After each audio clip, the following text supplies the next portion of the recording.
Jenna, and today I'm going to be doing a book review. The book I'm going to be reviewing is Light Years by Kass Morgan. This is going to be a spoiler-free review, so don't worry if you haven't yet read this book. You can watch the entirety of this video without fear of being spoiled. Light Years is the first in a new series from the best-selling author of the 100 series, Kass Morgan, and is set in an academy in space. So this academy is super exclusive. You have to pass like 1 million tests in order to get in, and for the past couple of centuries they've only been allowing in people from this one particular planet, but now they are allowing people from all of the planets in because they are under threat of an attack from a species in a, they don't say it, but pretty much in a galaxy far, far away. In this book we follow 4 main characters. We follow Cormac, Vesper, Aaron and Aurelia. All 4 of them have arrived at the academy for different reasons and each have a different purpose for being there. Vesper wishes for nothing more than to become captain, but she loses out on the spot and has to question everything that she has ever known. Cormac grew up on the planet Diva, which is not a very nice place to be, and he desperately wants to get out, even if that means stealing someone's identity to do it. Aaron was always considered an outsider on his planet of Chatia, and he thought that getting to the academy would be his time to escape. He just never realized it would be in the arms of a Tridian boy. And Aurelia is hiding a deadly secret that could mean catastrophic consequences for everyone at the academy if they found out. The 4 characters have to put their differences aside and become a team in order to save the galaxy, and honestly, wow, was this book good. I ended up giving this book a 4 out of 5 stars for a number of different reasons. I absolutely loved it, but I did have a few issues with kind of how it ended, which I will get into in a non-spoilery way very soon. Okay, so first up I want to talk about the writing style of this novel. Now, Kass Morgan has a really interesting writing style in that you are able to read as quickly as you want and you won't miss anything. It's a very romantic style of writing, I would say. She definitely has a lot of romance in her novels, and romance is definitely at the forefront of her novels, but it makes for a really easy read and something that you can just read and really enjoy. Sci-fi wise, it is so much fun. There are all these new words that I have to learn for things that I should already know, and it just all around, I love her writing style. It's very conversational, very easy to read, and I highly recommend it. If you haven't already read her 100 series, this series is very different, but I can definitely see similarities within the writing style. In regards to world building, I didn't get a lot of world building in the fact that we were only on a couple of the planets and we were on them very, very briefly, and then we went up to the Quattro Academy. I felt like I wanted a little bit more from the academy. Like, I wanted to know more about it. I wanted to know more about kind of where we were and what was there. We did get to see some really cool rooms and some really cool things, but overall I just felt like there was something lacking in that department, and I feel like I wanted to see a little bit more of this galaxy. From what happened in this book, I am assuming that we're going to see more of it in book 2, but I feel like I got a lot of it in backstory and didn't actually get to see any of it myself, which I really wanted to see. Character-wise, I am in love with our 4 main characters. Vesper, I think, is a very typical kind of girl. She has an overbearing mother who she's trying to impress, and from that she also has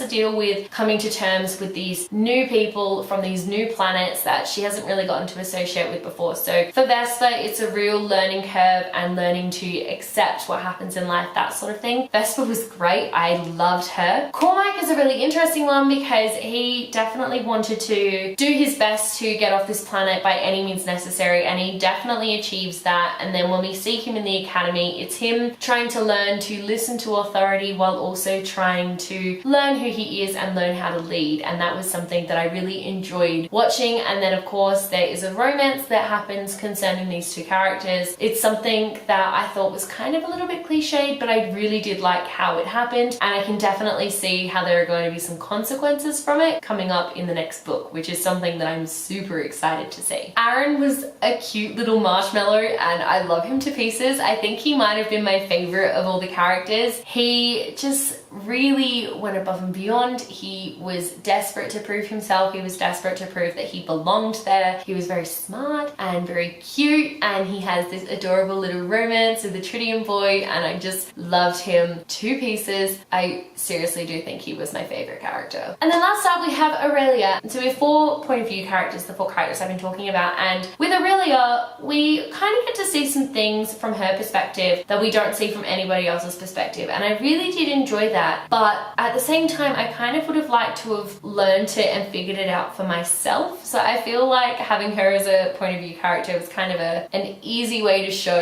a different side of things that we wouldn't have gotten to see otherwise, apart from learning it ourselves, which I think would have been a little bit more fun. But I still really liked Aurelia and I want to know what happens to her in book 2 for sure. Coming up on the plot of this book. So the plot basically is these 4 people have been accepted as the new recruits to the Quattro Fleet Academy because the Quattro Fleet is training people to go up against the Silurians,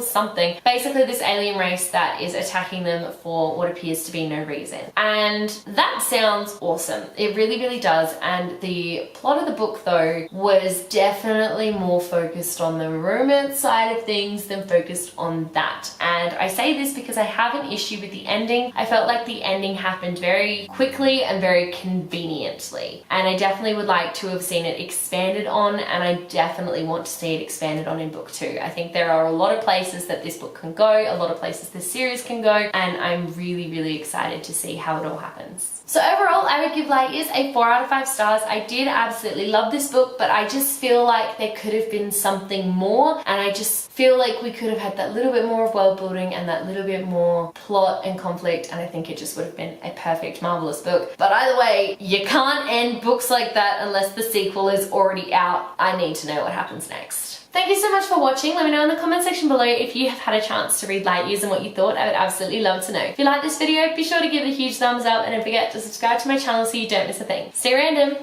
Bye.